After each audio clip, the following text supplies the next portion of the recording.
Hello everyone, how are you?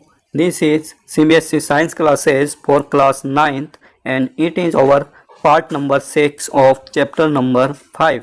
इस part से पहले हमने सेल वॉल और न्यूक्लियस के बारे में काफ़ी कुछ पढ़ लिया था, तो हम चलिए पहले क्विक रिवीजन कर लेते हैं इन चीज़ों का। हमने क्या पढ़ा था? सेल वॉल जो होती है हमारे सेल मेम्ब्रेन के बाहर एक एक्स्ट्रा कवरिंग होती है, एक एक्स्ट्रा मेम्ब्रेन होती है जो कि आपके कुछ विशेष प्रकार के ऑर्गेनिजम्स जैसे कि प्लांट्स में, फंगस में और बैक्टीरिया में पाई जाती है। इसके अलावा जो न्यूक्लियस होता है वह आपके सेल के अंदर सेंट्रल पार्ट होता है और ये सबसे ज़्यादा इम्पोर्टेंट पार्ट होता है सेल के अंदर। ये सबसे ज़्यादा स्टेन करता है और न्यूक्लियस के अंदर आपके जो मटेरियल्स होते हैं उसको हम क्रोमेटिन कहते हैं। और क्रोमेटिन आपका जो होता है, यदि सेल डिवाइड होने वाली होती है तो उस समय वे क्रोमोसोम में क्या हो जाते हैं? ऑर्गेनाइज हो जाते हैं। साथ ही क्रोमोसोम जो होता है वह डीएनए से बना होता है जिसकी फुल फॉर्म होती है डीऑक्सी राइबोन्यूक्लिक एसिड।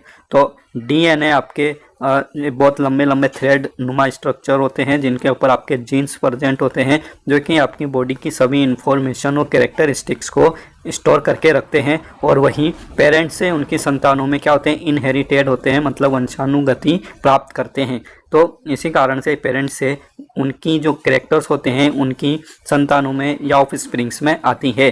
तो साथ ही हमने न्यूक्लियस के आधार पर दो तरह की सेल पढ़ी थी, प्रोकैरियोटिक सेल और यूकैरियोटिक सेल। तो प्रोकैरियोटिक सेल में क्या होता है?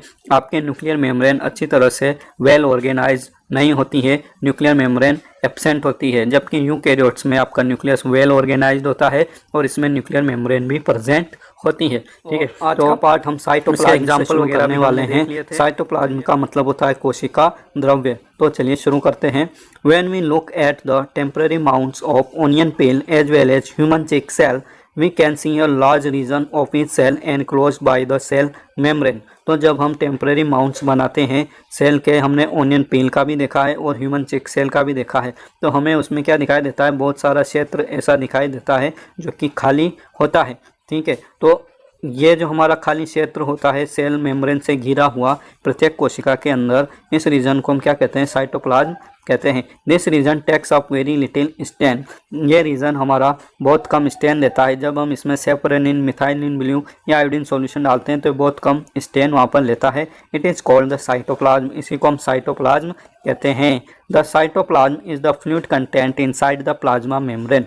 तो आपकी जो सेल है उसके अंदर जो भी आपके द्रव रूपी पदार्थ भरा हुआ है, मतलब आपके जो भी उसमें लिक्विड अंदर भरा हुआ है, वह सब क्या है? आपका साइटोप्लाज्म है। It also contains many specialised cell organelles. और इसके अंदर साइटोप्लाज्म में आपके क्या भरे होते हैं, क्या पाए जाते हैं? कुछ विशेष प्रकार के सेल ऑर्गेनेल्स यानी कोशिका अंगक पाए जाते हैं। जिस प्रकार आपके शरीर में कुछ अंग होते हैं, हाथ, कान, नाक, पैर, किडनी, लीवर, इस तरह से कोशिका के अंदर भी कुछ अंग होते हैं जिन्हें हम क्या कहते हैं? सेल ऑर्गेनेल्स या कोशिका अंगक कहते हैं। Each of these organelles perform a specific function for the cell. और ये सभी ऑर्गेनेल्स क्या करते हैं? कोशिका के लिए कुछ विशेष फंक्शन करते हैं। Cell organelles are enclosed by membranes. हमारे जो सेल ऑर्गेनेल्स होते हैं इनके ऊपर क्या होती हैं? एक पतली झिल्ली पाई जाती हैं। In prokaryotes because the absence of a defined nuclear region the membrane bound cell organelles are also absent. तो हमने जैसे इधर अभी ऊपर पढ़ा था प्रोकैरियोट्स और यूकैरियोट्स के बारे में, तो प्रोकैरियोटिक जो सेल होती है उसमें न्यूक्लियर मेम्ब्रेन नहीं होती, मतलब न्यूक्लियस भी वहाँ पर विदाउट मेम्ब्रेन होता है। तो दूसरे सेल ऑर्गेनेल्स पर मेम्ब्रेन होना क्या है? वहाँ पर इम्पॉसिबल है। तो न्यूक्लियस के अलावा न्यूक्लियर रीजन जो होता है उसमें मेम्ब्रेन नहीं होती है, उसके अलावा उसमें जो सेल ऑर्गेनेल्स होते हैं उनमें भी मेम्ब्रेन प्रेजेंट नहीं होती है। ठीक है, तो membrane bound cell organelles are also absent in the prokaryotic cell. तो इसको भी हम डिफरेंस में पढ़ते हैं और लिखते हैं। On the other hand the eukaryotic cell have nuclear membrane as well as membrane enclose organelles. वहीं दूसरी ओर हमारी जो यूकैरियोटिक सेल्स होती है उनमें न्यूक्लियर मेम्ब्रेन तो होती है न्यूक्लियस के ऊपर, जो कि डबल मेम्ब्रेन स्ट्रक्चर होती है। साथ ही उसमें जितने भी ऑर्गेनेल्स होते हैं वे अच्छे खासे मेम्ब्रेन एनक्लोज्ड ऑर्गेनेल्स होते हैं, मतलब सबके ऊपर एक मेम्ब्रेन यानी झिल्ली पाई जाती है। Then the significance of membranes can be illustrated with the example of viruses। तो यहाँ पर मेम्ब्रेन्स का इतना क्यों जिक्र किया जा रहा है? मेम्ब्रेन्स का क्या सिग्निफिकेंस होता है, क्या महत्व होता है, तो इसको हम वायरस के एग्जांपल से समझ सकते हैं। जैसे कि आप यहाँ डायग्राम में देख पा रहे होंगे, ये वायरस के स्ट्रक्चर हैं। वायरस में आपकी कोई विशेष प्रकार की सेल नहीं होती है। इसमें क्या होता है, एक सिर्फ प्रोटीन से बना हुआ कैप्सिड होता है। ठीक है, इसकी जो आउटर कवरिंग होती है वायरस की, इसे हम क्या कहते हैं, कैप्सिड कहते हैं। इसमें कोई किसी प्रकार की सेल मेम्ब्रेन या सेल वॉल नहीं होती है। Virus lack any membrane and hence does not show characteristics of life until they enter a living body and use its cell machinery to multiply। तो वायरस जो होते हैं उनमें कोई किसी भी प्रकार की कोई मेम्ब्रेन नहीं होती है और वे लाइफ की कोई कैरेक्टरिस्टिक भी नहीं शो करते हैं। ठीक है, यदि यह शरीर किसी लिविंग बॉडी से बाहर है तो हम उन्हें डेड पार्टिकल्स कहते हैं, उनको हम ऑर्गेनिज्म नहीं कहते। ठीक है, viruses are connecting link between dead and live, मतलब ये जीवित और मृत दोनों के बीच में एक कनेक्टिंग लिंक है। ये शरीर से बाहर होते हैं तो डेड फॉर्म में होते हैं, और जब किसी लिविंग बॉडी के अंदर चले जाते हैं तो लिविंग फॉर्म में होते हैं। ठीक है, तो क्यों इनको डेड कहते हैं, क्योंकि इनके अंदर कोई सेल मेम्ब्रेन नहीं होती है। जब ये किसी बॉडी के अंदर या सेल के अंदर जाते हैं तो इस कैप्सिड को ये बॉडी के बाहर ही छोड़ देते हैं, और इनके अंदर जो न्यूक्लियर मटेरियल होता है, एक छोटा सा डीएनए या आरएनए इनके अंदर होता है, उसको ये छोड़ देते हैं सेल के अंदर, और वही वहाँ पर उस सेल की मशीनरी को यूज करके क्या करते हैं, अपने आप को मल्टीप्लाई करते हैं और नए वायरस बनाते हैं। ठीक है, तो इस तरह से वायरस काम करता है, और इसमें क्या होती है, किसी भी प्रकार की मेम्ब्रेन्स एब्सेंट होती हैं। Then we comes to our next topic and it is cell organelles. हमारे साइटोप्लाज्म के अंदर क्या पाए जाएंगे, कुछ सेल ऑर्गेनिल्स पाए जाएंगे। तो ये सेल ऑर्गेनिल्स यहाँ पर क्या क्या हैं। Every cell has a membrane around it to keep its own content separate from external environment. हर सेल के ऊपर क्या होते हैं, एक मेम्ब्रेन होती है। वो मेम्ब्रेन क्या करती है, उस सेल के अंदर जो कंटेंट्स हैं, जितने भी ऑर्गेनिल्स वगैरह हैं साइटोप्लाज्म है, उनको वह एक्सटर्नल इन्वायरमेंट से सेपरेट करती हैं और प्रोटेक्ट भी करती है। Large and complex cell including cells from multicellular organisms need a lot of chemical activities to support their complicated structure and function। तो यहाँ पर कुछ लार्ज सेल होती हैं, कॉम्प्लेक्स सेल होती हैं, जो कि मल्टी सेलुलर ऑर्गेनिज्म में पाई जाती हैं। मतलब जैसे जैसे हम मल्टी सेलुलर ऑर्गेनिजम्स की तरफ बढ़ते हैं तो सेल की कॉम्प्लेक्सिटी भी बढ़ती जाती है, मतलब सेल और जटिल होती जाती है। तो वहाँ पर क्या होता है कि मल्टी सेलुलर ऑर्गेनिजम्स की जो सेल होती हैं वे काफ़ी कॉम्प्लेक्स होती हैं, और उन सेल्स को जीवित रहने के लिए उनके अंदर कई तरह की उनकी केमिकल एक्टिविटीज़ वहाँ पर चलती रहती है। ठीक है, to keep these activities of different kind separate from each other, these cells use membrane-bound little structures or organelles within themselves। तो इन केमिकल एक्टिविटीज़ को एक दूसरे से अलग रखने के लिए और एक दूसरे से मिले नहीं, एक दूसरे से अफेक्टेड ना हो, इसलिए वे क्या करते हैं, इन ऑर्गेनिल्स को मेम्ब्रेन बाउंड लिटिल स्ट्रक्चर्स में रखते हैं। ठीक है, मतलब वे जो स्ट्रक्चर होते हैं उनके ऊपर एक मेम्ब्रेन पाई जाती है। तो ये जो सेल ऑर्गेनिल्स होते हैं, ये इसके बारे में यहाँ पर बताया गया है। This is one of the feature of the eukaryotic cell that distinguish them from prokaryotic cell. तो यहाँ पर एक ये बहुत बड़ा फीचर है यूकैरियोटिक सेल का, जो कि प्रोकैरियोटिक सेल से उनको अलग करता है। और ये फीचर क्या है कि इनके अंदर जो सेल ऑर्गेनिल्स होते हैं उनके ऊपर भी मेम्ब्रेन पाई जाती है, लेकिन प्रोकैरियोटिक सेल में इन सेल ऑर्गेनिल के ऊपर मेम्ब्रेन्स नहीं पाई जाती है। Some of these organelles are visible only with an electron microscope. और कुछ ऑर्गेनिल्स तो इतने छोटे होते हैं कि वे केवल इलेक्ट्रॉन माइक्रोस्कोप से ही देखे जा सकते हैं। We have talk about the nucleus in a previous section. इससे पहले हमने न्यूक्लियस के बारे में पढ़ा था पिछले सेक्शन में। Some important example of cell organelles which we will discuss now are endoplasmic reticulum, Golgi apparatus, lysosome, mitochondria and plastids। तो यहाँ पर कुछ सेल ऑर्गेनिल्स के नाम दिए गए हैं, जैसे कि endoplasmic reticulum, Golgi apparatus, lysosome, mitochondria और प्लास्टिड। इनके बारे में हम थोड़ा स्टडी करने वाले हैं। ये आपके सेल ऑर्गेनिल्स हैं जो कोशिका के अंदर पाए जाते हैं। They are important because they carry out some very crucial function in cell. ये बहुत इंपॉर्टेंट है क्योंकि ये बहुत कुछ वेरी महत्वपूर्ण जो कुछ फंक्शन होते हैं उनको ये परफॉर्म करते हैं कोशिका के अंदर, सेल के अंदर। देन हम अपना जो फर्स्ट सेल ऑर्गेनेल्स है एंडोप्लाज्मिक रेटिकुलम, इसके बारे में पढ़ने वाले हैं। हमने पहले न्यूक्लियस पढ़ा था। न्यूक्लियस के आसपास जो भी आपके पाए जाएंगे सबसे पहले सेल ऑर्गेनेल्स, वे कौन से होंगे? एंडोप्लाज्मिक रेटिकुलम होंगे। तो जितने भी सेल ऑर्गेनेल्स हैं पहले हम उनको यहाँ पर एक 1 बाय 1 थ्योरेटिकल रूप में पढ़ रहे हैं। फिर मैं आपको एक 3D डायग्राम यहाँ पर दिखाने वाला हूँ।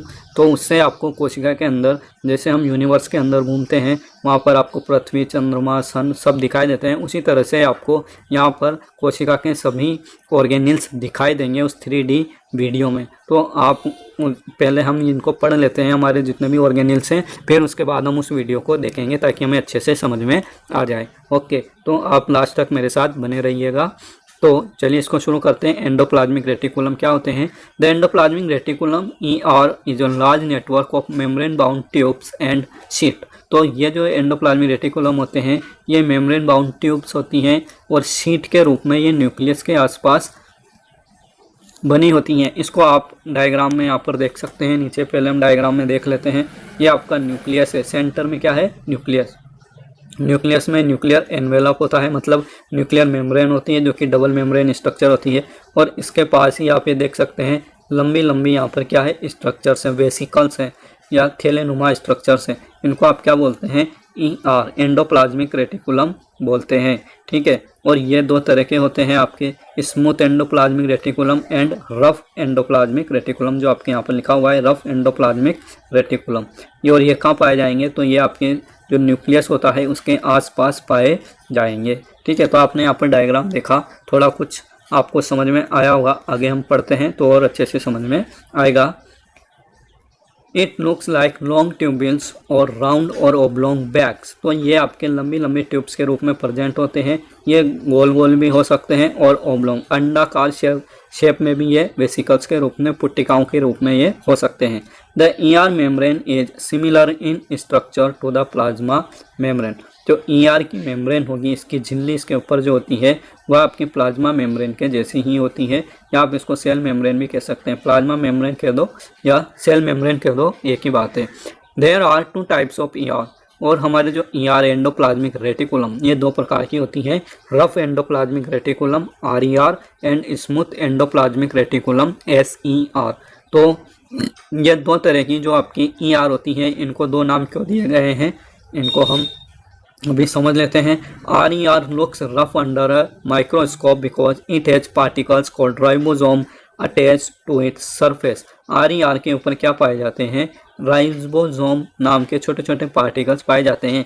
राइबोसोम भी आपके एक सेल ऑर्गेनेल्स है, ठीक है, जो क्या करता है? प्रोटीन को बनाने में हेल्प करता है। तो हमारे जो ER है, यदि उसकी सरफेस पर राइबोसोम प्रेजेंट है तो हम उसको क्या कहते हैं?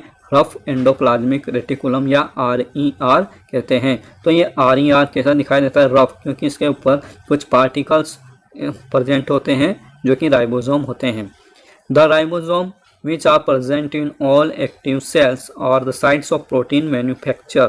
तो ये जो राइबोसोम है ये आपके प्रोटीन को बनाने में हेल्प करते हैं। ठीक है, तो इसलिए ये आपकी सभी एक्टिव सेल्स में ज़रूर प्रेजेंट होते हैं, यानी RER सभी सेल्स में ज़रूर पाया जाता है। The manufacture protein are then sent to various places in the cell depending on need. तो आपकी जो प्रोटीन्स होते हैं, यहाँ पर जो कच्चे फॉर्म में प्रोटीन बनाए जाते हैं उनको सेल के दूसरे पार्ट में भेज दिया जाता है यूजिंग द ER। और उनको भेजने में कौन हेल्प करता है? ER। तो आपको यहाँ पर समझ में आ रहा होगा कि जो आपके प्रोटीन बनते हैं वे न्यूक्लियस और राइबोसोम की सहायता से बनते हैं, और उनका जो आगे फर्दर मैन्युफैक्चरिंग होता है, उनकी बायोसिंथेसिस होती है, वह ER की सहायता से होती है।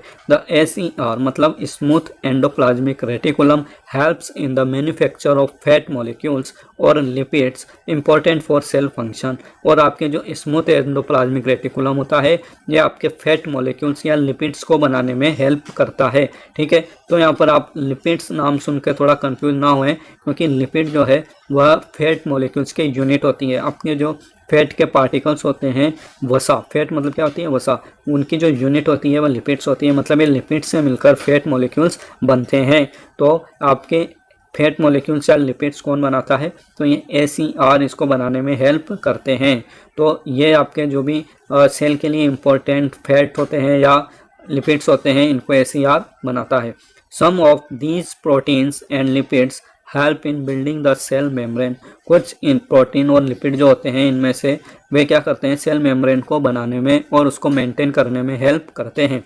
This process is known as membrane biogenesis, और इस प्रोसेस को आप क्या कहेंगे, मेम्ब्रेन बायोजेनेसिस कहेंगे। Some other proteins and lipids function as enzyme and hormones. कुछ प्रोटीन्स जो होते हैं और लिपिड जो होते हैं वे एंजाइम और हार्मोन के रूप में कार्य करते हैं। आपने सुना होगा कि हमारे शरीर में कुछ विशेष प्रकार के एंजाइम्स होते हैं जो कई तरह की केमिकल रिएक्शंस को परफॉर्म करने में हेल्प करते हैं, ठीक है। और कुछ हार्मोन्स होते हैं जो क्या करते हैं, हमारी सेल को रेगुलेट करते हैं, मतलब किस टाइम पर क्या काम होना है। और बॉडी के अंदर भी बहुत सारे हार्मोन्स होते हैं हमारे, तो ये सब हमारे क्या होते हैं, एक्चुअली में प्रोटीन होते हैं। इनके जो कार्य हैं एंजाइम के और हार्मोन्स के, ये हम 10th क्लास में पढ़ने वाले हैं। अभी आप इतना समझ लें कि ये एंजाइम और हार्मोन जो होते हैं ये प्रोटीन ही होते हैं और ये अपनी सेल में बनते हैं और इसको बनाने में एंडोप्लाज्मिक रेटिकुलम काफ़ी हेल्प करते हैं। Although the ER varies greatly in appearance in different cell, it always forms a network system। हालांकि हमारा जो ER है यह अपनी शेप में, साइज में काफ़ी वेरी करता है, अलग अलग सेल में अलग अलग थोड़ा दिखाई देता है, लेकिन इसकी एक बात हमेशा दिखाई देती है और वह यह है कि ये एक नेटवर्क सिस्टम बनाता है। मतलब ये आपस में क्या होता है, एक दूसरे से जुड़े हुए रहते हैं, कनेक्टेड होते हैं, नेटवर्क बनाते हैं। जैसे यहाँ पर आप देख सकते हैं एनिमल सेल में आपके थोड़ा स्पष्ट नहीं दिखाई दे रहा है, तो हम इसको प्लांट सेल में देखते हैं। एक बार आप यहाँ पर देख सकते हैं प्लांट सेल में ये आपके न्यूक्लियस है और न्यूक्लियस के आसपास ये न्यूक्लियस से जुड़े हुए क्या है, हमारे एंडोप्लाज्मिक रेटिकुलम है, वही आपस में क्या होते हैं, जुड़े हुए होते हैं, ठीक है। देखिए जहाँ पर आपके राइबोसोम प्रेजेंट है ना, वे आपके क्या कहलाते हैं, रफ एंडोप्लाज्मिक रेटिकुलम कहलाते हैं। और जहाँ पर राइबोसोम प्रेजेंट नहीं है वे आपके क्या कहलाते हैं, स्मूथ एंडोप्लाज्मिक रेटिकुलम, ठीक है। ये चिकने होते हैं और ये रफ होते हैं। तो आप इसको समझ पा रहे होंगे कि एंडोप्लाज्मिक रेटिकुलम कहाँ पाए जाते हैं और इनका कार्य क्या होता है और ये कितने टाइप के होते हैं। Then thus one function of the ER is to serve as channel for the transport of materials, especially protein, between various regions of the cytoplasm or between the cytoplasm and the nucleus। तो जैसे आपने देखा कि आपके जो ER होते हैं वे nucleus और साइटोप्लाज्म से कनेक्टेड होते हैं और एक ट्यूब सिस्टम बनाते हैं, चैनल बनाते हैं, नलिका बनाते हैं, ठीक है। तो इस तरह से ये क्या करते हैं, ये कुछ मटेरियल्स के ट्रांसपोर्ट का भी कार्य करते हैं और उनमें ज़्यादातर ये किसका ट्रांसपोर्ट करते हैं, प्रोटीन का ट्रांसपोर्ट करते हैं। आपके साइटोप्लाज्म के बीच में और न्यूक्लियस के बीच में प्रोटीन्स का आदान प्रदान ये करते हैं। The ER also function as a cytoplasmic framework providing a surface for some of the biochemical activities of the cell. इसके अलावा आपकी जो कुछ बायोकेमिकल एक्टिविटीज़ होती हैं वे भी एंडोप्लाज्मिक रेटिकुलम की सरफेस पर ही होती हैं। In the liver cell of the group of animals called vertebrate, ACR plays a crucial role in detoxifying many poisons and drugs. तो आपके जो वर्टिब्रेट्स होते हैं जिनको हम चैप्टर 7 में पढ़ने वाले हैं, फिर भी आप इतना समझ लें कि आपके जो हायर एनिमल्स हैं, जैसे कि आपके जितने भी मछलियाँ हैं और आपके बर्ड्स हैं, रेप्टाइल्स हैं, मैमल्स हैं, जीव जंतु हैं, ये सब किस में आते हैं, वर्टिब्रेट्स में आते हैं। तो ये जो वर्टिब्रेट्स हैं इनके अंदर क्या होता है, लीवर होता है। छोटे ऑर्गेनिजम्स में या जो आपके इनवर्टिब्रेट्स होते हैं उनमें लीवर नहीं होता है। तो इनवर्टिब्रेट्स के लीवर सेल जो होती हैं उनके अंदर ACR स्मूथ एंडोप्लाज्मिक रेटिकुलम एक बहुत इंपॉर्टेंट फंक्शन प्ले करता है। और वो फंक्शन क्या होता है, ये आपके कुछ विशेष जो पॉइजन बन जाते हैं हमारी बॉडी के अंदर, कुछ केमिकल्स ऐसे होते हैं जो बॉडी के लिए हानिकारक होते हैं, उनको ये क्या करते हैं, डिटॉक्सिफाइंग करते हैं, मतलब उनको ये हानिकारक से लाभदायक में बदल देते हैं, ठीक है। तो इस तरह से आपके ये ER एंडोप्लाज्मिक रेटिकुलम कार्य करते हैं।